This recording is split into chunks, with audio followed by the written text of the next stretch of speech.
अस्सलाम वालेकुम students, how are you? I hope you will fine.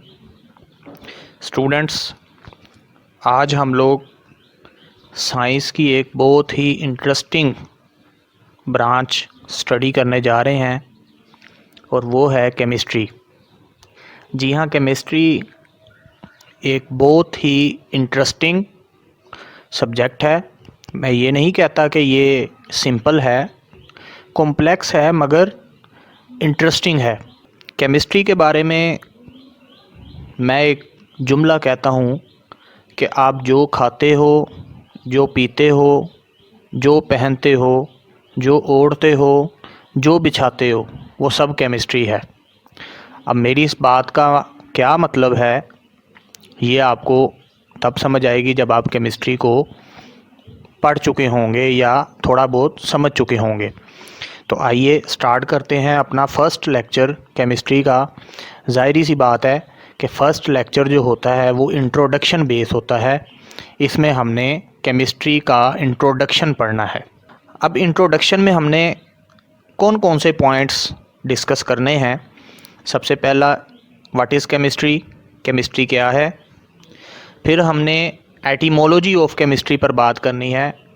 Etymology कहते हैं किसी भी वर्ड की हिस्ट्री, कि वो वर्ड, उसका रूट वर्ड क्या था, वो कहाँ से चला, कैसे चेंज हुआ और आज हम तक वो वर्ड किस तरह से पहुंचा। ये सारी हिस्ट्री की जो स्टडी होती है, किसी वर्ड की जो हिस्ट्री होती है, उसे हम एटिमोलॉजी कहते हैं।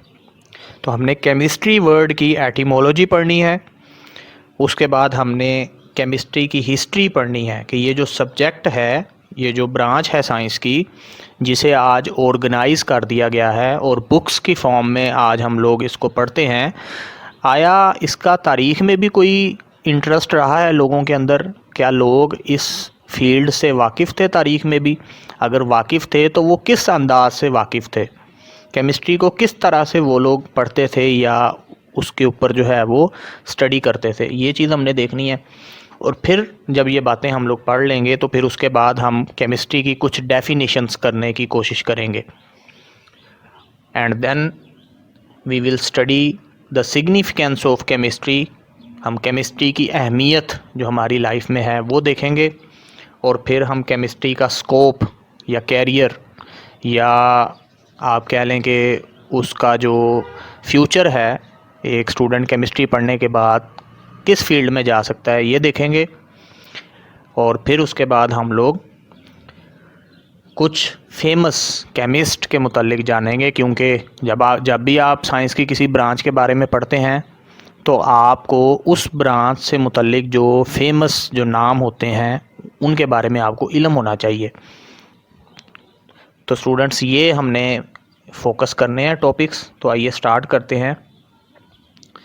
सबसे पहले केमिस्ट्री को अगर मैं एक वर्ड में बताना चाहूँ कि केमिस्ट्री में हम किस चीज़ को स्टडी करते हैं, तो मैं एक वर्ड में ये कहूँगा कि ये मैटर की स्टडी है। Chemistry is the study of matter, यानी मादे का मुतालिया जो है वो केमिस्ट्री कहलाता है। The study of matter is called chemistry. अब मादा क्या होता है, जाहिर सी बात है ये सवाल पैदा होता है कि मादा क्या है। तो अगर हम मादे की डेफिनेशन करें तो मादा या मैटर किसको कहते हैं? Anything that has mass and occupies space. हर वो चीज़ जो मैस रखती है और जगह घेरती है उसे हम मैटर कहते हैं। यानी दो शर्तें हैं मैटर को समझने के लिए। एक शर्त ये कि उसका मैस हो, यानी उसका वज़न हो, और दूसरी कंडीशन ये है कि उसका वॉल्यूम हो, या वो स्पेस ऑक्यूपाई करता हो, या वो जगह घेरता हो। ये दो कंडीशंस पर जो चीज़ पूरी उतरती है वो मैटर है। हर वो चीज़ मैटर है जिसका वज़न भी हो और जो जगह भी घेरे। और जूनियर क्लासेस में आप लोग ये पढ़ चुके होंगे फिज़िकल स्टेट्स ऑफ मैटर, यानी मादे की तबई हालतें। ज़ाहिरी तौर पर मादा या मैटर कितनी शक्लों में आपको नज़र आता है, तो आप पढ़ चुके हैं कि मादा जो है वो सॉलिड फॉर्म में होता है, लिक्विड फॉर्म में होता है, गैसियस फॉर्म में होता है। इसी तरह एक फोर्थ स्टेट होती है प्लाज्मा। आगे आने वाले लेक्चर्स में इस पर बात होगी कि प्लाज्मा क्या है। तो अभी सिर्फ मैं एक इंट्रो करवा रहा हूँ हर चीज़ का।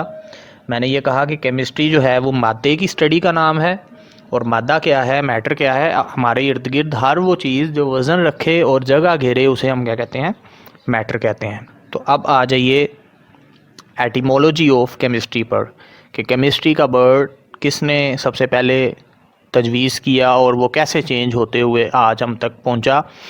तो साइंटिस्ट ये कहते हैं कि इनिशियल या स्टार्टिंग पॉइंट तो हमें नहीं पता एग्जैक्टली कि केमिस्ट्री सबसे पहले किसने वर्ड जो है वो रखा, बट ये है कि हमें सबसे पहले इतना मालूम होता है कि अरेबिक एक वर्ड था अल्कीमिया, वहाँ से ये वर्ड अल्केमी बना ओल्ड इंग्लिश के अंदर, और फिर अल्केमी से केमिस्ट्री इख्तियार कर गया, चूँकि आज हम इसको केमिस्ट्री कहते हैं।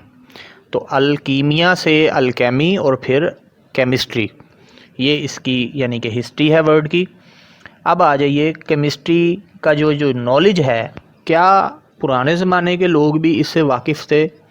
तो जी हाँ, वाकिफ़ थे। मैं आप लोगों को बताता हूँ कि वो कैसे।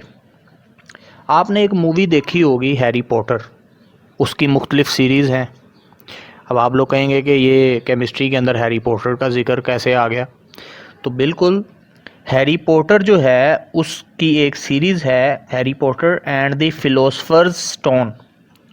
उसमें हैरी पॉटर जो है वो एक ख़ास तरह के स्टोन के साथ दिखाया गया है, और वो स्टोन शायद उसकी जान से भी ज़्यादा कीमती है। वो कोई भी ख़तरा मोल ले लेता है, लेकिन उस स्टोन को अपने पास से जाने नहीं देता कहीं भी, और उस स्टोन का नाम है फिलोसफर्स स्टोन। इस स्टोन की या इस पत्थर की ये खूबी है कि वो डिफरेंट मटेरियल्स को, डिफरेंट मैटर्स को गोल्ड में चेंज करने की सलाहियत रखता है। लाइक नॉन मेटल अगर ले ली जाए तो वो उसको किस में चेंज कर देगा, सोने में या गोल्ड में चेंज कर देगा। और यहाँ ये बात याद रखी जाए कि ये जो फिलोसफर स्टोन है ये फ़कत ड्रामों या फिक्शन का ही हिस्सा नहीं है, बल्कि ये हकीकत बात है कि पुराने जो साइंटिस्ट थे या पुराने जो लोग थे वो इस तरह के पत्थर की तलाश में हमेशा से रहते थे, और वो इस तरह के एक्सपेरिमेंट्स करते रहते थे कि जिसमें वो ये चाहते थे कि किसी तरह कोई चीज़ सोने में चेंज हो जाए, कोई नॉन मेटल किस में चेंज हो जाए, गोल्ड में चेंज हो जाए। तो मुख्तलिफ़ एक्सपेरिमेंट्स होते रहते थे। पुराने लोगों का ये ख्याल था कि मुख्तलिफ़ चीज़ों से गोल्ड जो है वो बनाया जा सकता है। चनांचे एक साइंटिस्ट है हैनिंग ब्रैंड, वो भी इसी ख्याल के पेश नज़र उसने भी क्या किया कि उसने भी मुख्तलिफ़ एक्सपेरिमेंट्स किए कि किसी तरह मुख्तलिफ़ चीज़ों से गोल्ड को बनाया जा सके। He was a German merchant, pharmacist and alchemist, जिसने हैम्बर्ग में जो है वो काम किया।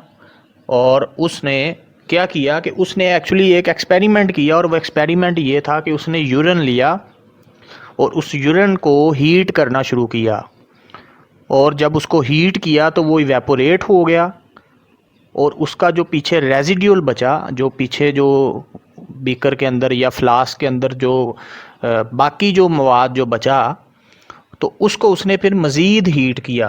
तो जब वो हीट करता गया तो उसे कुछ देर के बाद ये फ़ील हुआ कि वहाँ पर एक चमकती हुई चीज़ उसे नज़र आई, चमकता हुआ मवाद या मटेरियल उसे नज़र आया। उसको उसने फॉस्फोरस का नाम दिया। फॉस्फोरस का मतलब भी यही है कि चमकता हुआ, कोई चीज़ जो चमक रही हो, ग्लो कर रही हो, उसे हम फॉस्फोरस कहते हैं। चूँकि यूरिन के अंदर फॉस्फेट्स जो हैं वो बहुत ज़्यादा क्वांटिटी में डिज़ोल्व होता है, इसलिए जब उसने उसको हीट किया तो वो फॉस्फोरस की डिस्कवरी का बायस बना, यानी फ़र्स्ट टाइम फॉस्फोरस जो है वो डिस्कवर हुआ, या आप यूँ कह लें कि फॉस्फोरस को जो है वो लेबॉर्ट्री के अंदर बनाया गया फ़र्स्ट टाइम।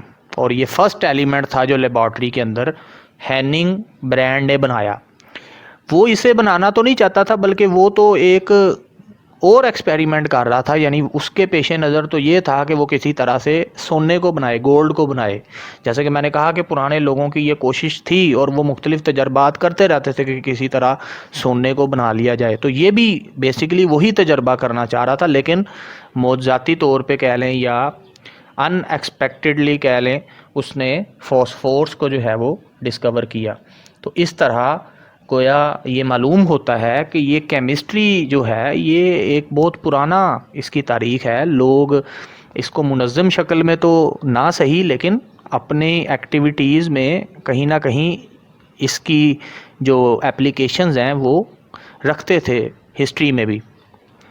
और इसके अलावा एक और भी फील्ड है मैजिक की, जादू की, जिसमें बेशुमार मैजिक्स ऐसे हैं कि जिनके पीछे केमिस्ट्री कार फरमा है।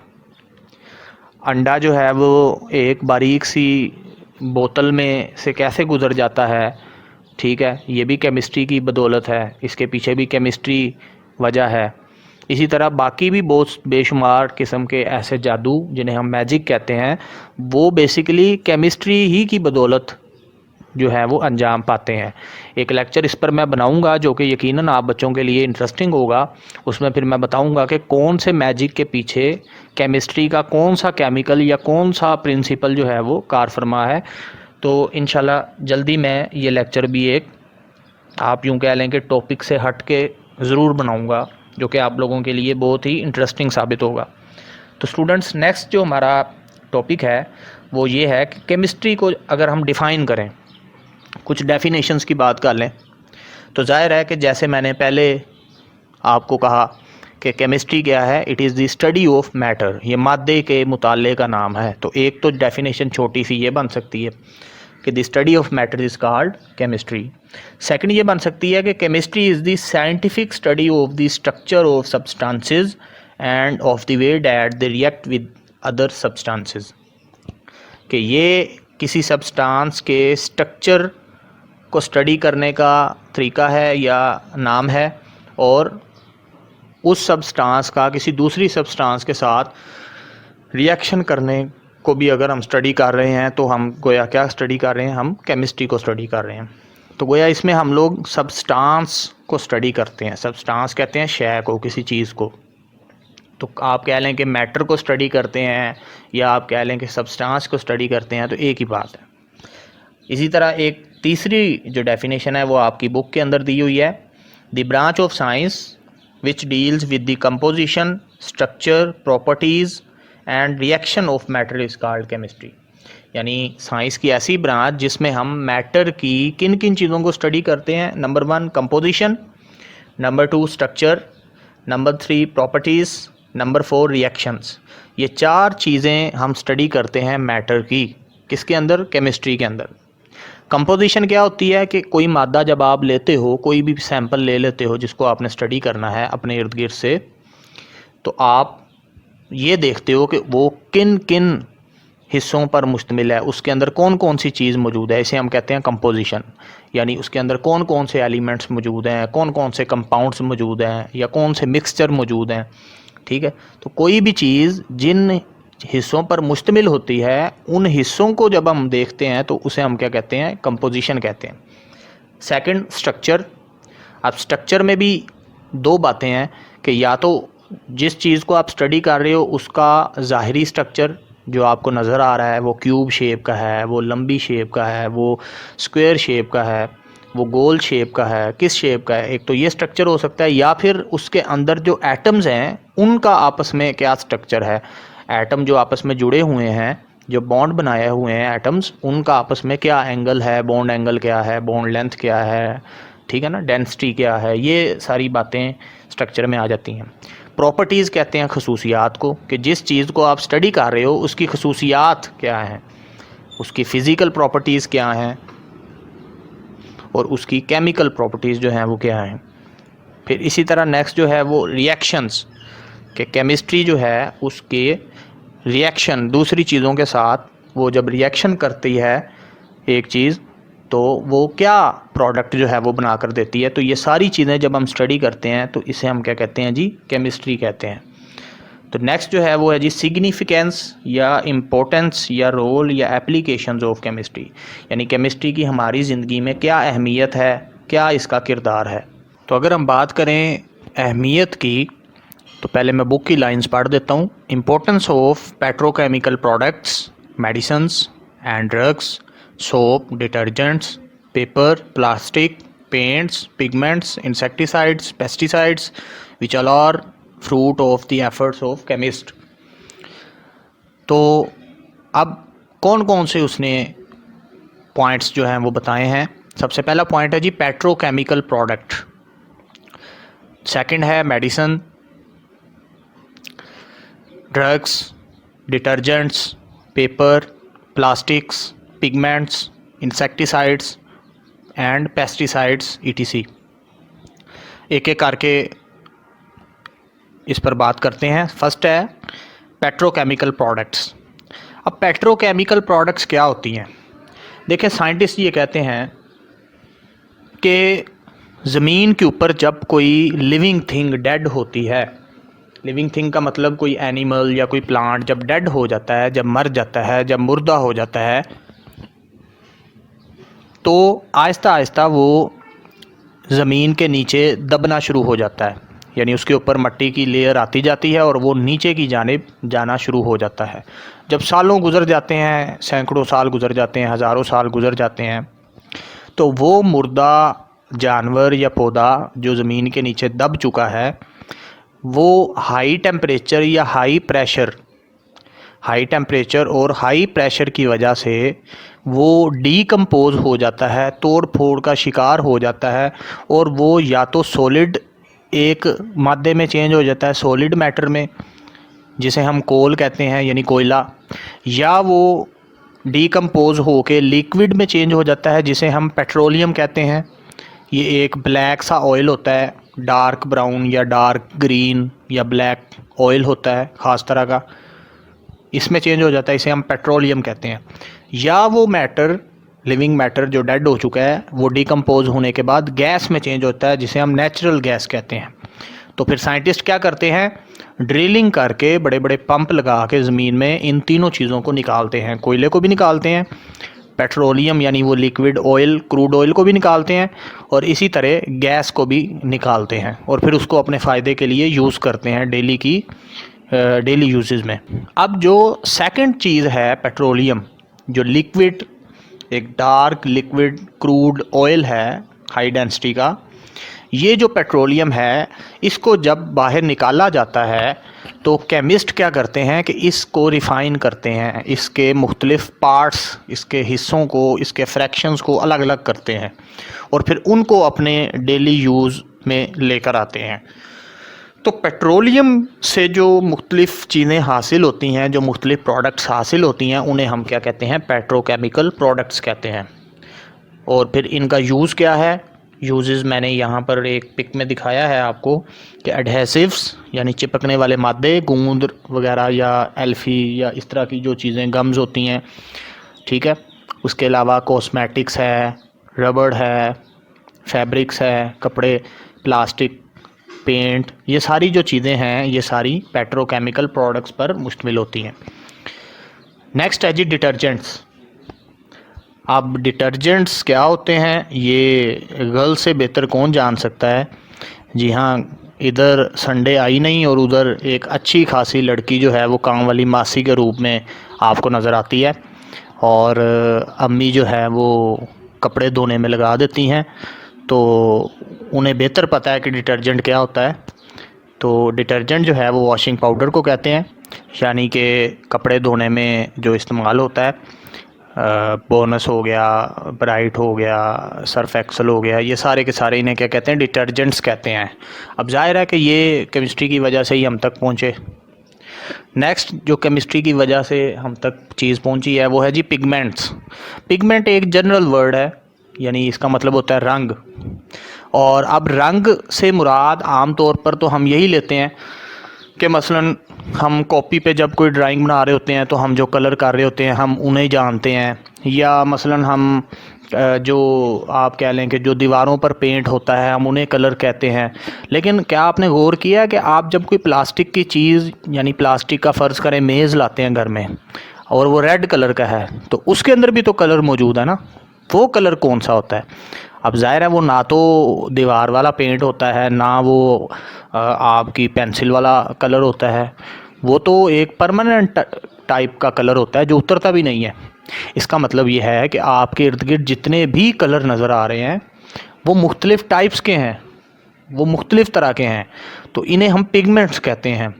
यानी पिगमेंट में इंक का कलर आ जाते हैं, पेंट्स आ जाते हैं, प्लास्टिक्स के जो कलर हैं वो आ जाते हैं, रबड़ के ऊपर जो कलर होते हैं वो आ जाते हैं, टेक्सटाइल यानी कपड़ों के ऊपर आपके जो प्रिंट होता है, जो कलर्स होते हैं वो, कॉस्मेटिक्स वगैरह वगैरह, ये सारे पिगमेंट्स जो हैं ये केमिस्ट्री की वजह से बनाए गए हैं, केमिस्ट्री के रूल्स को फॉलो करते हुए बनाए गए हैं, केमिकल्स की मदद से बनाए गए हैं।